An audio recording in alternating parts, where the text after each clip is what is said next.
It's interesting in Titterpigs when you bring up the idea of combat and is it necessary to have fun?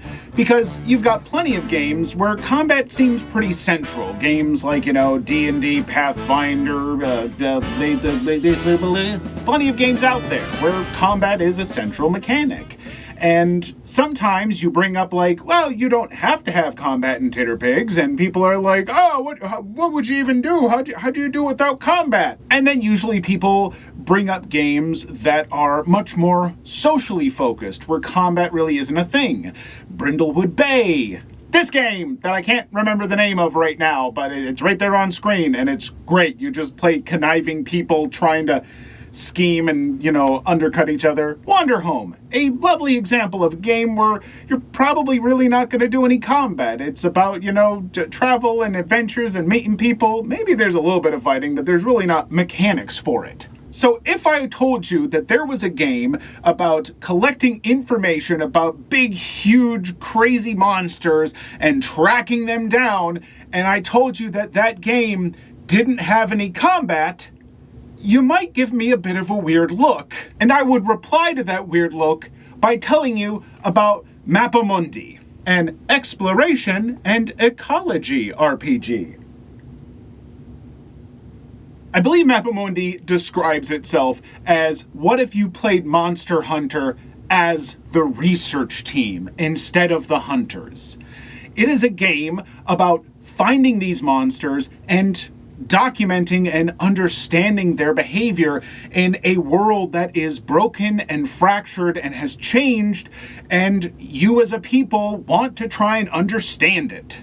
And I totally get how you might be asking, how do you make a satisfying game that is about tracking down giant monsters, but combat isn't really an option? And I had those trepidations too. I kind of questioned it. To be perfectly frank, these developers contacted me, and I have received this for free, so please do your own research with reviews. Make sure it's something you're going to actually like. But I'm not expected to say anything. I don't have talking points I need to address. I'm allowed to say whatever I want. And so when I start praising this game, believe me, it is coming from a genuine place. But I do want to be clear, they sent this to me. And anyways, when they did contact me, I found myself going, I'm not sure how the mechanics of this game would actually support what they're claiming to do. And Mappa Mundi has managed to actually really make that concept work for me.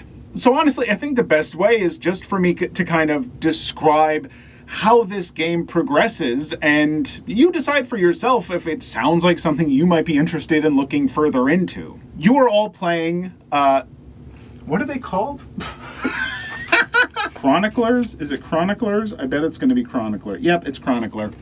All of the players are going to be playing Chroniclers for the Mappa Mundi Institute. Major civilization points throughout this broken world have this institute as they try and map out and refigure out this world of theirs that has changed in ways that they just don't understand anymore. As a chronicler, you're going to get to start off by choosing one of 4 licenses. There's an archivist, which means you write stuff down, information, diviner, kind of figuring things out, connecting with the world. Fixer, you're good at building stuff or whatever. And a guardian, you're kind of protecting your team. Each of those licenses will have an ability that they'll have a strength in and a weakness in, and there are 4. The abilities are traversal, observation, deduction, and exploration. Each of those 4 abilities is going to have a size of die associated with it. The higher the die, the better you are at that particular ability. And when you want to accomplish stuff with those abilities, you're just rolling to hit or succeed a target number. Simple as that. Very, very basic. Next, your license will give you access to certain skills. Now, an interesting thing about skills in this game is when you get a skill, it just gives you kind of a description of what that skill does narratively, but there's no description of mechanical effects. And that's because in this game, if you're trying to do something but you have a skill for it, most of the time, you're just going to do it. The skill just lets you accomplish something. In certain cases where it's, something really extreme and maybe the skill doesn't fully apply, then it might just give you a small bonus to your roll of +1 or +2 or something like that. But otherwise, yeah, skills just let you do stuff. And finally, your license will give you interactions, and we'll get to those in a bit. In a typical session of Mappa Mundi, you are going to play it in 3 phases, and those phases are research, journey, and encounter. Now, they don't always have to go in that direction, but that's kind of the default. You might have a game where you start with an encounter and then have to research and journey to it, and then another encounter. You might have one where you've got 2 journey phases in there. It's kind of up to you, but most of the time you're probably going to default to the research phase. You want to find out about what you're going to hunt down, what the Mappa Mundi Institute wants you to find, whatever creature is out there, or maybe they just have, a location or something where something's been happening and they want you to check it out and figure out what's going on. And so you're going to spend your time doing research. You're going to look up stuff in the library, talk to NPCs who might have been in the area, stuff like that. Nerd crap. As you go about and do these things, you are going to be rolling different skill checks, and those skill checks will determine whether or not you succeed or fail in your research. Depending on whether you succeed or fail, that is going to change the GM's journey deck. And if you can't tell, the journey deck is what you're going to use in the second phase. The journey deck is full of cards. In my case, the actual physical cards here. A GM is going to, maybe ahead of time or maybe as you're playing, kind of decide what certain things in the research phase might be associated with which journey cards. And they might consist of, like this, certain locations you're going to go through on the way, like this is the beach, and then there's a canyon, and they've got a lot of locations in the book. Along the way, your players might also encounter creatures or opportunities. But your journey is going to be played basically encountering each of these cards and playing out what happens. But here's where it gets kind of interesting. In that research phase, depending on whether you succeed or fail will determine if the card is put into the journey deck upright or reversed. If you fail, the card goes in reversed. Or if you just don't check out a potential resource that you should have researched, and so that's never handled, and it goes in reversed. So now, yeah, we're just fully into the journey phase. Your players leave wherever they were at, and they're going on a journey to find the source of whatever's happening in the quest, the big creature or the big happenings or whatever. And so the GM will kind of lay out the journey as you go through it. And like, oh, if the journey card is the right way up, that's a positive encounter. Typically, you're not going to really have much of a challenge to overcome. You're just going to get to kind of describe what happens, and maybe they get some positive things or whatever. Great. And if the card is reversed, that means the players are likely going to encounter some kind of challenge that they're going to have to either do ability rolls to get over or apply some of their skills if they're going to help. If the players succeed at one of the reversed encounters, they then get to turn it back right side up. Now, at the end of this journey, you're going to take a look at all of those journey cards, and you're going to compare how many are upright and how many are still reversed. And that is going to determine the posture of the monster you encounter. If there are more upright cards, it's a good posture. Hooray! And if there are more reversed cards, then the monster is going to be at a more difficult posture. Now, what posture means for monsters is when you encounter them, they have a certain number of threads, which is basically their tolerance for your crap. If the monster is in a positive posture, then they're going to have typically 8 full threads. Hooray! If it's a bad posture, then some of those threads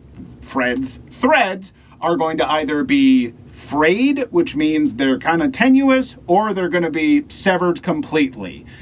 And as you're doing stuff with this monster, failure failures, mishaps, whatever, can start to fray and sever these threads. If you sever all the threads, the monster is either going to up and leave, or he's going to knock you all out and you're going to wake up and he's gone or whatever, but you're going to miss your opportunity to document this monster. Because the whole reason your team is here is to figure out the monster's behaviors, and they're going to do that with their interactions. Now, a monster is typically going to have preset behaviors that the GM is going to know, and the GM is going to know which of those behaviors interacts with which interactions. Your players are going to get hints about what interactions might work or what the behaviors might be by either, using different ability rolls to overcome challenges and get those hints, or they might use some of their skills that might lead to understanding about what might work with this monster. Then they are going to try and use an interaction, and if that interaction coincides with one of the behaviors, they learn one of the behaviors. If that interaction does not coincide with any behavior, well, now you're fraying or severing threads.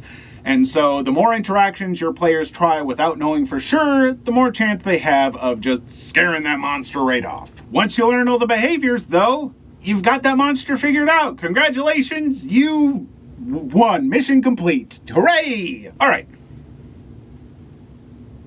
what? So right there, mechanically, we've got stuff pretty well figured out for how this game runs. And honestly, it's a pretty elegant system. There's not a lot of rolling, and yeah, some people are going to bounce off against the idea of, skills just automatically accomplishing certain things.